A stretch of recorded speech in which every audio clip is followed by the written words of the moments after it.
Well, there we have it. It's a 5th World Championship for Mercedes AMG Petronas. Watch out, Ollie, don't fall over. After a Grand Prix here in Brazil that had it all. 3 teams in the top 3 different strategies to get there. A race win that could arguably have been Max Verstappen's, but such is the way the chips have fallen this year that it fell to Lewis Hamilton. And it fell to Mercedes to crown what has been an incredible season for them. Lewis Hamilton was your race winner. Max Verstappen came home second. Kimi Räikkönen was third on a day when Mercedes AMG Petronas won their 5th Formula One World Championship. Congratulations, Lewis. You said that you were conflicted with the way that you won the driver's title in Mexico, but victory here in Brazil must be the perfect way to wrap up the Constructors' Championship for Mercedes. Yeah, it's just a beautiful place to win a Grand Prix, and I've not won many races here, so it's always such a tough race. I don't know why, but it's a great track and it's a beautiful place. But every time we come, there's issues. There's some sort of stuff is going on. It rains or you got some sort of issue. So they have an engine issue, and so I'm just really, really grateful that I was able to see through to the end, and just so proud of everyone's hard work, and I'm really grateful that I was able to deliver today that win that alongside Valtteri's, I think it was 4th, right? To seal 5th, to seal the world title for the team. So I get to go back on Tuesday. No one's going to be disappointed, everyone's going to be proud, and everyone's going to be wearing the team tops, and everyone's going to be cheering and toasting and just excited, and that energy we're going to carry into next year. So it's a good tee up for us. Just how tough was that race? Like you say, you had to hold off Max as well in those closing laps. It was so hard. It was actually really enjoyable, really enjoyable. I mean, with the cars that we had today, they're great to drive, but in the race where you're driving not flat out all the time, it's not always the greatest. But today, the last 12 laps, 15 laps, or maybe 20 laps, I was just on the knife edge, just pushing, using every inch of the road to really try and make sure I stayed. I didn't lose so much time to him because he was catching at 3-4 tenths a lap. So I was trying to minimize that every lap, not make mistakes, get through the traffic quick, manage this engine issue that I was having. Because they were throwing me so many different things, change this, change that, and a lot of mistakes could have been made, but didn't make any, and I'm really, naturally proud of myself for that. And just finally, a word on your Mercedes team and what you've achieved over these 5 years, and Valtteri's role in this year's success as well. Yeah, Valtteri's been an incredible teammate, a great, invaluable part of the team. We couldn't have won this title without Valtteri. He's put some incredible effort in. His feedback in the back is great. The synergy he helps create within the atmosphere is unlike anyone else will be able to experience. And everyone back at the factory is just proud to get up and work for this, so that's why I'm really excited to get back and see everyone, knowing how hard they've worked, and I guess they'll be able to weight off their shoulders, so they'll be able to celebrate for a short space of time, and then we've got to focus on next year. Talk us through your emotions right now on a day when you should have been standing on that top step of the podium. Yeah, it's of course not nice, but being second is of course still a good result. But yeah, we should have won today. But the car was really good, better than expected actually. I think we could look after our tyres a bit more. So yeah, of course, very happy with that. What's in there right now? Is it anger? Is it disappointment? Are you going back over that moment thinking, hey, if I'd just given him a bit more room? That's always easy to say afterwards. And as a guy just watching the TV, but I'm racing for the lead, and he's a back marker. Of course, you can unlap yourself, but you have to take caution, and he clearly didn't, and he got a penalty for it. So I guess that says enough. And obviously, you went to see him after the race as well. What was said? Did he try to apologise to you? No, he gave a really stupid response. Yeah, I think we're all passionate, so those things happen. As you said, he does have a right to overtake you if there is that. caution. Kimi, fantastic drive today. What made the difference for you? Which way different? Good or bad? I'd say good. I'd say really good. You had the pace over Seb all day. You were racing hard. It looked like a lot of fun for you. Yeah, I think first we had a good start, but I didn't really know where to go in the first corner, and I kind of knew that maybe the Red Bull gonna get me from the outside, but got him back, and then after a few laps he managed to pass. They were pretty fast, so my car was good all the time. It was just difficult to get past the Mercedes, and it just took too long. And I kind of knew once we pitted that I'm gonna get past the Mercedes. I was a bit surprised to have Seb there, but they let me pass, so that was good. And then took a couple laps to get a good run on Mercedes. So after that, my car actually worked very well all race, but came a bit short. So We are the champions, and we'll keep on fighting. Talking of which, Max Verstappen and Esteban Ocon. Of course, you've already heard from Max and him talking about what happened, the slight altercation after the race. Ollie, you're good at walking backwards, mate, but there's a huge step. Right here, in the aftermath of the race, down that far end, down there, you may have seen the footage already, Max Verstappen and Esteban Ocon came to blows when the Dutchman went up to his French former F3 rival and started pushing him around. Was it handbags at dawn? Something more in it. Should Esteban Ocon have tried to unlap himself? Should Max Verstappen have given him more room? Arguably, there are rights and wrongs for both. Was he just being passionate in pushing him, or did that go a little bit too far? Ocon didn't finish in the points. Normally, right now, we talk to the driver that finished fourth, who was Daniel Ricciardo. We won't. Let's talk to Esteban. Let's get his views on it, the incident in the race, and what happened in that weighbridge room after the Grand Prix. Yeah, what happened with Max, clearly I came out of the box. The first lap I stayed behind. The second lap the team said, you can unlap yourself if you want. So I went around the outside. The same overtake I did on Fernando. The same overtake I did on many other drivers. But clearly he didn't give me enough space. Max, I was side by side, so I couldn't disappear. And then I saw he turned and we went to collision. But what I'm really surprised of is his behavior after the race. We went on the scale, started to punch me, wanted to punch me and stuff, and this is not professional. Can you see where he's coming from? Leading the race, getting into a contact with somebody that he's already lapped, why he would be upset with that? Well, he can be upset, but if you are leading the race, you have to control it, and today, I got the penalty, but I have to review the image. I was side by side to me. I think it was my corner, and that was it. There will be those who will question you as a young Mercedes driver, Lewis Hamilton, ultimately somebody that benefited from that, and you obviously being a part of that program. Was there anything in your mind at that moment about wanting to make life hard for Max in that fight with Lewis in the race? No, clearly not. Clearly not. We fight for our own race, and there is nothing to do with that.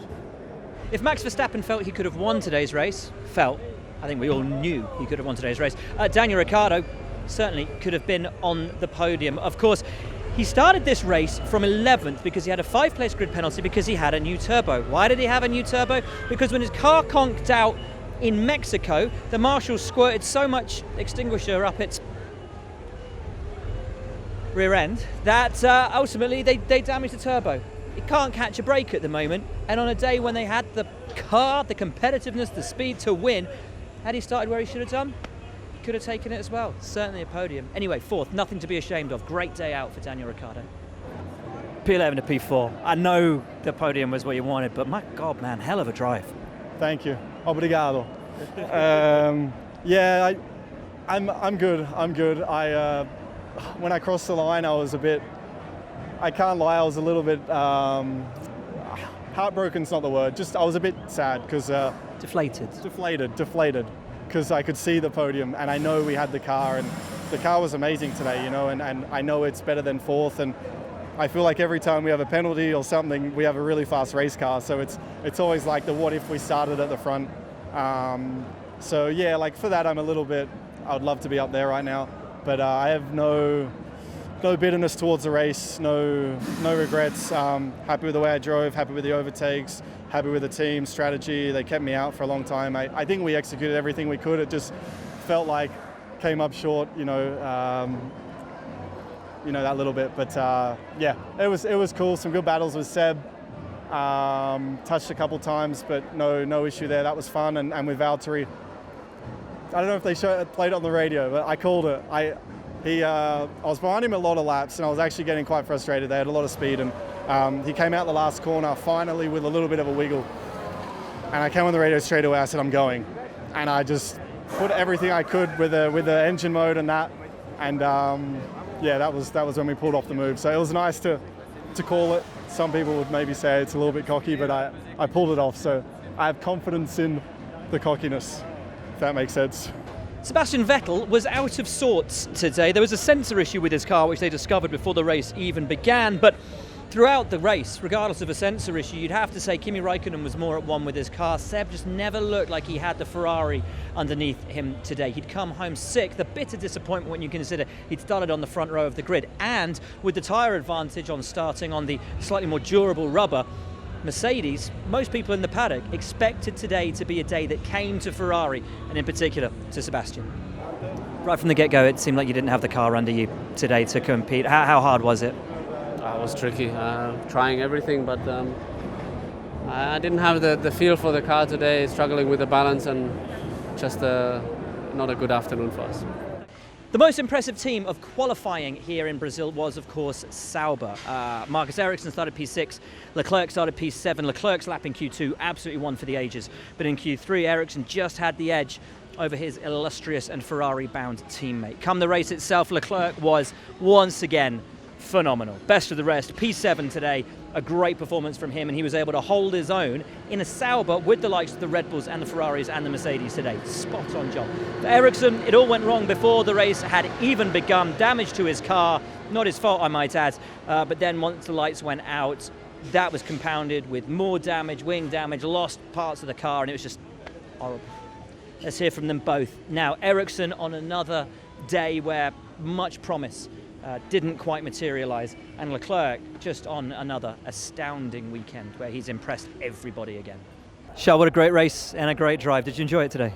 Oh yeah, amazing. Again, best of the rest. An amazing pace. At the beginning, we were following the others in the front. Obviously, they were fighting, but I wish the fight would have lasted a bit more for us to get closer, but it didn't. But anyway, very, very extremely happy about today. And you made the tyres last for a good long time at the start. Yeah, exactly. I mean, the super soft went very well. We could push on them. The balance was good. We had a bit of blistering at the end on super soft and on medium also at the end. So it was a bit tricky, but everything on the limit and everything perfect. With this kind of form at the moment, I bet you don't really want the season to end. No, of course not, because obviously I feel good here and everything. But on the other hand, it's a new challenge that is extremely exciting next year. So happy to have done a season in Sauber and still one more race, but extremely happy to join Ferrari. Marcus, this wasn't the way today was supposed to go. Talk us through it, a day that really started with things going wrong on the way to the grid. Yeah, we had some damage on the floor, on the lap grid. Really strange, so we lost quite a big chunk on the rear of the floor.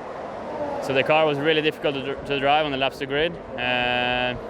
We tried to repair it on the grid, and we don't know if we succeeded. Obviously, it's difficult to say. And then on the lap 1, I had some more contact with Grosjean, I think, some more damage, and then just a snowball effect from there. And the car was getting worse and worse. We lost more and more downforce with the damage. So it's just not going the right way. It's got to be so annoying after that great performance yesterday. The pace potential in the car this weekend. Yeah, it's very disappointing. Extremely disappointing. Yeah. Now, going into qualifying, most people expected that Haas would be the best of the rest. That looked terrible. Should we do it again? Or should we carry on? Should we carry on? Let's carry on. Bear with me. It's the end of the season. Just 2 more of these shows to go, folks. Just 2. What was I saying? That's it. Best of the rest. But they weren't. Out-qualified by both Saubers on Saturday. Still in that fight with Renault, they needed a good race. They needed a good haul of points to try and cut it back going into Abu Dhabi. Ultimately, both finished in the points, but it just wasn't quite as many points as they'd hoped for. Grosjean P8, Magnussen P9, both in the points, and I think both could be really happy with the day that they had.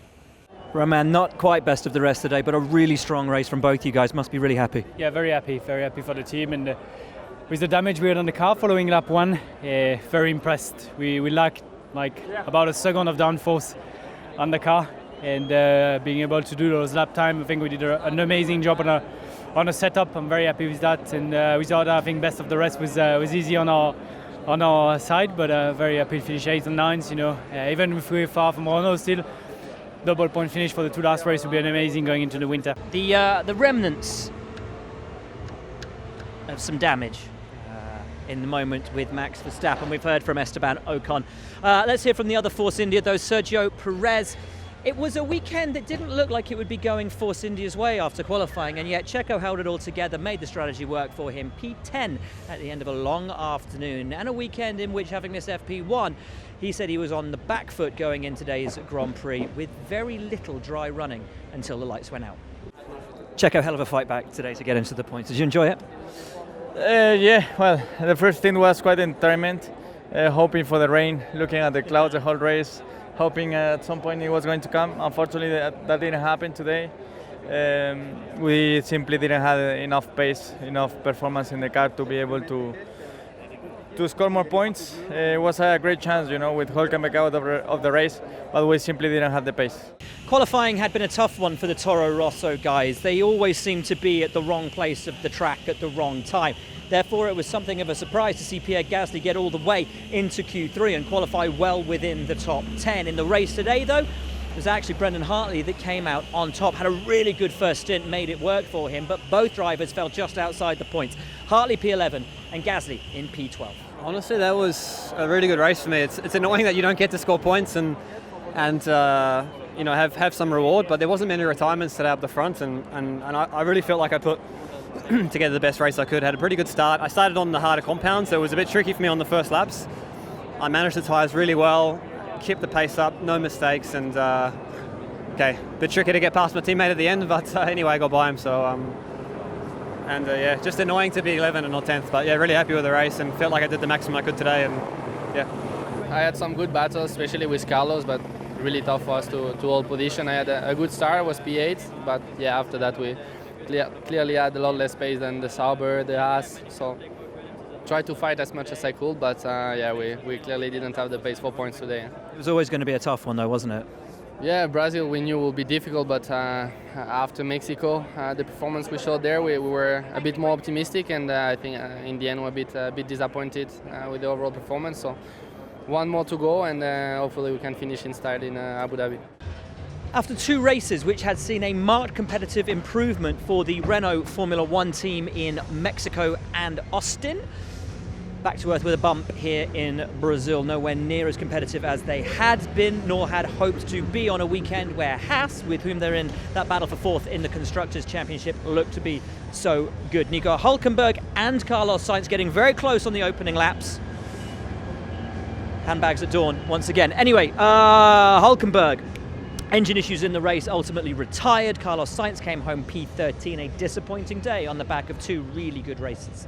It was good fun, especially starting 15th. We managed to recover another 2 or 3 positions, a bit like in Mexico, and then the first 2-3 laps it was crazy, with both Nico and myself just trying to gain positions, but at the same time getting each other into battle. So yeah, it's that kind of guy that I know that being teammates we can trust each other. We leave just enough space to each other, and we were just having fun. And looks like with both Haas in the points today, but not scoring a huge amount of points, that P4 looks pretty locked on for the championship for you guys. Yeah, we just need nothing crazy to happen in Abu Dhabi. Nothing, no podiums or no top 5s by the Haas there, which is difficult because they look to have a really good pace. We obviously were a bit compromised by strategy and pace today, and we even got lapped by them because we were not on the right position. But yeah, we definitely think we can make it, although it would be nice to finish in the points in Abu Dhabi and not having to fight for 11th, 12th and 13th. Obviously, in the lap one it's always a bit messy. There was plenty of other cars. I was always a bit compromised by Daniel in front. He always seemed to be in my way, and that's why Carlos came from the outside. And then later in lap 30 we also had quite a lot of side-by-side battle. I think we went side-by-side for like more than half a lap, which was quite fun. Only at one point he got a little bit stressed and went a little bit sharp on me, but fair enough. I think it was good racing, but shame we had to retire. Why was that? The problem with engine temps. Obviously, if they are too high for too long, that's really damaging the engine and risking the engine. Hence the retirement. Now, qualifying for McLaren had been absolutely horrible. P20 and P18 was their worst worst qualifying performance in 35 years. The race wasn't much better, but I've got to say, from starting in last place, I think Stoffel van Dorn had a really good afternoon. Again, just like he did in Mexico, fighting his way up to finish in P14. Now, if you think it's odd to see a test and reserve driver up a ladder, not least one who is actually a full-time race driver for McLaren next year, Lando's been doing his apprenticeship at the team and genuinely has been doing his apprenticeship. He's been doing all of the jobs that all the boys have to do. So he's been making the tea and he's been sweeping the garage floor and he's been in the factory and on event where he's not actually racing, putting in the hard work. I think that's a really solid thing for a young guy to do, to ingratiate himself with the team, with the boys in the garage. Mega. Is he squeezing his bum? Why is he squeezing his bum? Anyway, he's not. I think, why is he squeezing your bum? Anyway, should we talk about the race? Let's. Here's Fernando and Stoffel. It was tough today. We gambled on the strategy a little bit, stopping very early. It didn't work. I think with the medium tyres, we blistered the tyres and we were not competitive in the second part of the race. The pit stop was not clean and smooth, so we lost a little bit of time on there. And yeah, I think overall we've been too slow on the weekend. We didn't have the pace to be in the top 10, so today with whatever strategy, whatever we try, I think the points were unreachable. One race to go. How do you look towards Abu Dhabi now? Is it with relief, or is it with some sadness, or is it just enjoyment that you're going to get everything out of it you can? Enjoyment. I think the positions we know what they will be. We know Mercedes, Red Bull, Ferrari will be in the top 6. Then Haas and Force India will be in the remaining top 10. Then will be Renault. Then will be Toro Rosso, McLaren, Williams in that mid-pack. So we try to enjoy, and the results I think will be not very important. It's more the emotional part of Abu Dhabi, what it will be, or what I'm looking forward. Maybe no one noticed again today, but I think it was a great race again. We did a good job in the first stint to make the tires last a little bit longer than the others. Came out on the fresh tires, had a good fight with Fernando, and from there on, we did a good race. We managed to overtake the Williamses as well.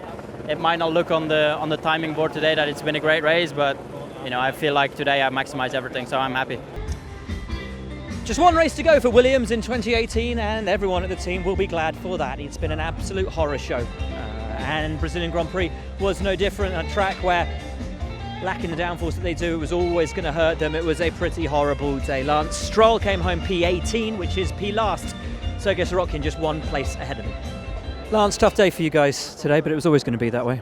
Yeah, it was. Talk us through it. Any redeeming features at all from today's race? Not really. Had a good start, and then it's just about getting out of the way for blue flags and managing tyres, but ultimately it just wasn't good. On that, with blue flags, what are the rules? What do you understand the rules when the leader's coming through? Just get out of the way when the time is convenient.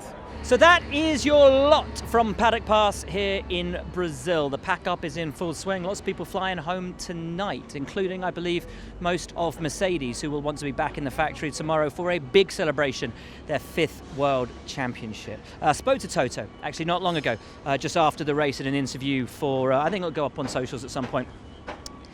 And he said they never dared believe that they would achieve all that Ferrari had done with those 5 titles in the row. And he actually had a call from Jean Todt just after the race to say, welcome to the club. It truly is phenomenal what Mercedes have done and what Lewis Hamilton has done in this era as well. He's won 50 Grand Prix in the turbo era. And the next race in Abu Dhabi will be the 100th race of that turbo era. That's half the races. Pretty astonishing. Anyway, one race left for 2018. Oh, and by the way, Max and Esteban have been called to the stewards to explain their fracas. So we'll see what happens with that. Anyway, that's your lot from Paddock Pass. Thanks for following along. Joy as always, and a great Grand Prix. We will see you in a fortnight for the last race of this season in Abu Dhabi. For now though, from us here in Brazil, we'll see you later.